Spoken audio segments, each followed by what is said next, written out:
नमस्कार साथियों, मैं अतुल अवस्थी हूँ। दोस्तों, आज एक बहुत प्यारी सी कहानी मैं आपको सुनाने वाला हूँ और मुझे बताइएगा कि इस कहानी से आप कैसे रिलेट करते हैं। दोस्तों, कहानी एक ऐसे इंसान की है जो बहुत ही ज्यादा डिप्रेशन और एंजाइटी में है। एंजाइटी का मतलब शायद वो लोग नहीं समझते होंगे जिन्होंने कभी इसे फेस नहीं किया। जिंदगी को पूर्णतः खत्म करने की सोच जहां से शुरुआत होती है उसे हम एंजाइटी कहते हैं। जब वो हर जगह से हताश हो जाता है कि ये जीवन जीने से अच्छा मर जाना है, वो इतने डिप्रेशन में रहता है, इतना एंजाइटी उसे रहती है कि जहां भी बैठता है वहां खो जाता है, जहां देखता है उसे देखता रह जाता है और दिन भर ये सोचता है कि हे ईश्वर, आप मेरे ही साथ ऐसा क्यों करते हैं। और वो इतना परेशान रहता है और वो ये सोचता है कि अगर बहुत ज्यादा दिन में ऐसे रहा और यही मेरी स्थिति रही तो एक दिन मेरी मौत निश्चित है। तो वो अब ये सोचता है कि मुझे किसी डॉक्टर को दिखा लेना चाहिए कि आखिर मुझे प्रॉब्लम क्या है, मैं इतना ओवर थिंकिंग क्यों रखता हूं, मुझे इतना क्यों सोचना पड़ता है और मैं इतना परेशान क्यों रहता हूं। वो अपने आप से जूझ रहा होता है, कभी अपने आप को चोट पहुंचाता है कि नहीं, मुझसे नहीं हो रहा है, आखिर मेरे जीवन में ऐसा क्या है कि मैं हर जगह से सामंजस्य नहीं बैठा पा रहा हूं, जीवन मेरा अच्छा नहीं चल रहा है, मुझे डॉक्टर को दिखाना है, मुझे कोई तो ऐसी दवा दो जिससे मैं ये सारी चीजों से बाहर निकल सकूं, मैं भी एक अच्छे से हंसता खेलता खिलखिलाता जीवन जीना चाहता हूं। उसने ये सारी चीजें सोची और सोचता है कि एक दिन फाइनली मुझे डॉक्टर को दिखाना है, मुझे उनसे पूछना है कि आखिर मेरे साथ प्रॉब्लम क्या है, क्या मुझे कोई ऐसी दवा मिल सकती है जिससे मैं इस जोन से बाहर निकल सकूं। बड़ी हिम्मत जुटाता है और जाता है एक डॉक्टर के पास। बड़े ही सीनियर डॉक्टर होते हैं, काफी तजुर्बा होता है उन्हें अपने इस पेशे का। तो वो जाता है, उनसे बोलता है कि डॉक्टर साहब, मैं इतना एंजाइटी रहती है मुझे, मैं इतना डिप्रेशन में रहता हूँ, मैं इतना टेंस्ड रहता हूँ, बताइए मैं इससे कैसे बाहर निकल सकता हूँ। मुझे किसी तरीके से इस जोन से मुझे बाहर निकालिए, वरना मेरी मौत निश्चित है, मैं बहुत ज्यादा दिन तक नहीं जीऊंगा और मैं जीना चाहता हूँ लेकिन हंसता खेलता खुशहाल जीवन जीना चाहता हूँ। डॉक्टर साहब ने कहा कि मुझे इस पेशे में आए हुए लगभग 40 साल से ज्यादा हो गए और मेरा तजुर्बा कहता है कि एंजाइटी और डिप्रेशन जैसी चीजों की आज तक कभी दवा बनी ही नहीं, तो मैं तुम्हें कहां से दूं। मैं तुम्हें सोने की दवा दे सकता हूं, स्लीपिंग पिल्स दे सकता हूं, तुम खा के सो सकते हो, लेकिन एंजाइटी और डिप्रेशन से तभी बाहर होगे कि जिस चीज से तुम्हें प्रॉब्लम है उस चीज का सोल्यूशन तुम कैसे ढूंढ पाते हो। तो कहा, डॉक्टर साहब, मैं नहीं जानता, मैं कुछ नहीं जानता, बस मुझे कोई ऐसी दवा बता दो जिससे मैं इस एंजाइटी और डिप्रेशन से बाहर आ जाऊं, मेरा कुछ नहीं हो सकता, मैं बहुत परेशान हूं। तो डॉक्टर साहब ने कहा, शांत, थोड़ा शांत, एक काम करो, मैं तुम्हें एक बहुत अच्छा सुझाव देता हूं।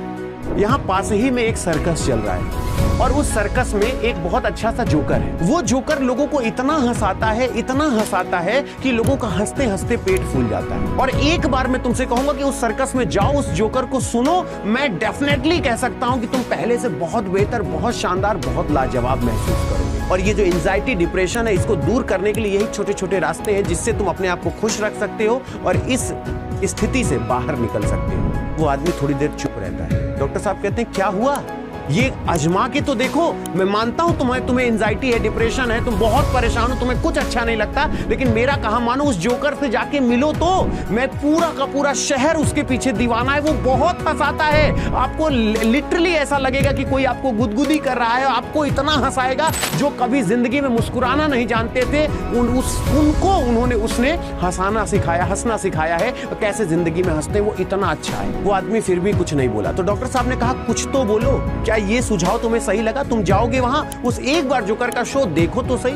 तो वो आदमी मुस्कुरा कर कहता है कि डॉक्टर साहब, उस सर्कस का जोकर मैं ही। उसके ये शब्द सुनते ही डॉक्टर साहब के तो कान के हवा उड़ जाते हैं और उनके पूरे 40 साल का तजुर्बा धरा का धरा रह जाता है। वो बड़े प्यार से कहता है कि डॉक्टर साहब, वो जो सर्कस है ना, उसका जोकर मैं ही हूं। दुनिया को लगता है कि मैं बहुत खुश हूं, लोगों को बहुत हंसाता हूं, मेरे लाइफ में क्या प्रॉब्लम होगी, जब मैं लोगों को इतना हंसाता हूं तो मैं अपने जीवन में कितना खुश रहता हूंगा।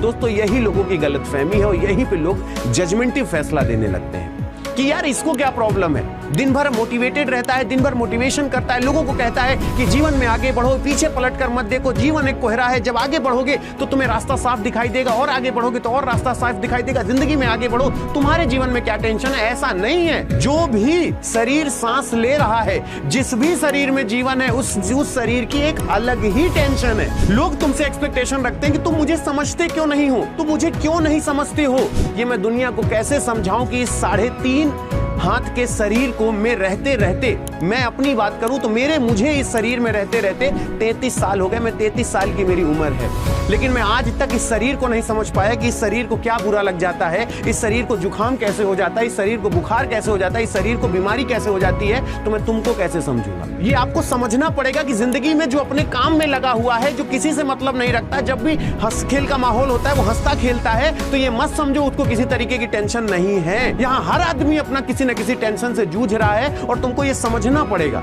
और मैं आपसे फिर बता दूं कि जिंदगी में कई तरीके की टेंशन आती है, लेकिन जीवन में हमेशा याद रखना कि संघर्ष आए लेकिन दुख कभी ना आए। कोई ऐसा व्यक्ति इस पृथ्वी पर नहीं है जिसके जीवन में संघर्ष और दुख ना हो, लेकिन कोशिश करना कि दुख जिंदगी में ना आए। दुख वो होता है जिसकी क्षतिपूर्ति नहीं की जा सकती। माँ से बेटे का अलग हो जाना, पति से पत्नी का अलग हो जाना, बहन से भाई का अलग हो जाना। संघर्ष क्या है कि बिना पैसों की जिंदगी चलना, बिना कपड़ों की जिंदगी चलना, एक टाइम खाना एक टाइम ना मिलना। तो इससे इंसान मर नहीं जाता, लेकिन ये जीवन के संघर्ष है कि एक समय हम अचार से रोटी खाते थे।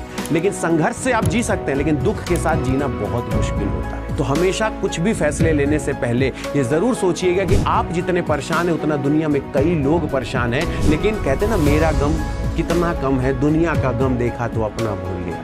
तो हमेशा याद रखिएगा, दुनिया में हर एक व्यक्ति के पास गम है, कुछ उसे लड़ सकते हैं, क्योंकि जिंदगी में प्रॉब्लम का आना it's a part of life, लेकिन उससे कट के निकल जाना is a art of life. और आपको अगर ये कला आती है तो जिंदगी में कोई भी आदमी आपको दुखी नहीं कर सकता, परेशान नहीं कर सकता। लेकिन हर हंसता हुआ चेहरा, हर खेलता हुआ दिमाग, हर खेलता हुआ शरीर, कभी ये मत सोचना कि उसके जीवन में कोई समस्या नहीं, लेकिन उसके पास आर्ट है उस समस्या से निकलकर आगे बढ़ने का।